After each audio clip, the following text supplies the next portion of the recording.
gehen Sie vor, wenn ein Einsatz häuslicher Gewalt bei Ihnen eingeht? Wir kriegen den Einsatz über unsere Leitstelle und entsprechend begeben wir uns dann zu der Einsatzörtlichkeit und nehmen dann da den Sachverhalt auf. In der Regel werden die Parteien getrennt, um auch ein gewisses Gefahrenpotenzial einfach zu verhindern.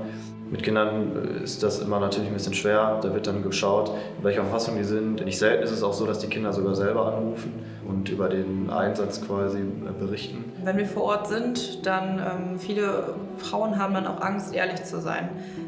Dafür trennen wir extra schon die Parteien und sprechen in Ruhe. Wir können eben nur helfen, wenn die Frau ehrlich ist und uns den ganzen Sachverhalt erzählt, auch was über Jahre passiert ist und dann auch mutig ist, den Strafantrag zu unterschreiben und diesen auch nicht zurückzuziehen im Nachgang.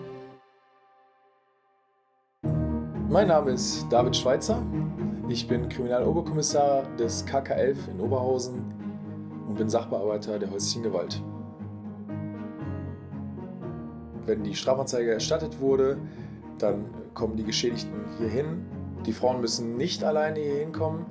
Sie können durchaus jemanden mitnehmen, bei dem sie sich sicher fühlen, wie ein Familienmitglied, ein Freund, eine Freundin.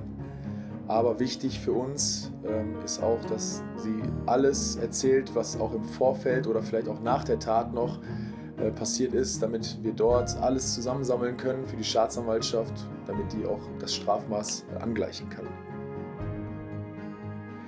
Eine Anzeige kann durch die Geschädigten nicht zurückgezogen werden. Das Einzige, was zurückgezogen werden kann, ist der Strafantrag.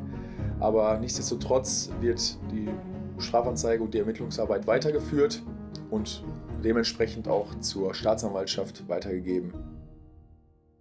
Mein Name ist Sandra Huth. Ich bin Kriminalhauptkommissarin bei der Polizei Oberhausen.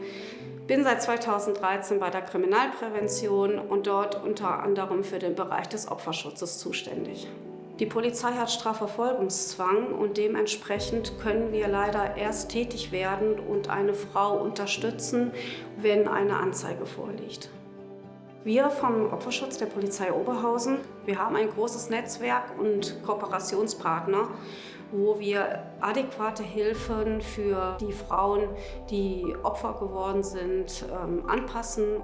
Meistens sind es Frauen, die Opfer geworden sind von häuslicher Gewalt, Sexualdelikte, Körperverletzungsdelikte, aber auch Belästigungen und auch im Rahmen sexuelle Belästigung.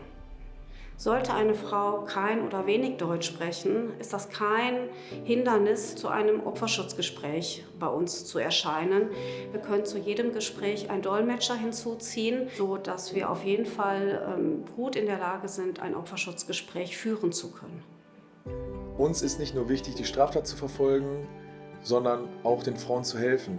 Den Frauen vielleicht eine weitere Perspektive zu geben, um aus dem ganzen Umfeld der Gewalt rauszukommen.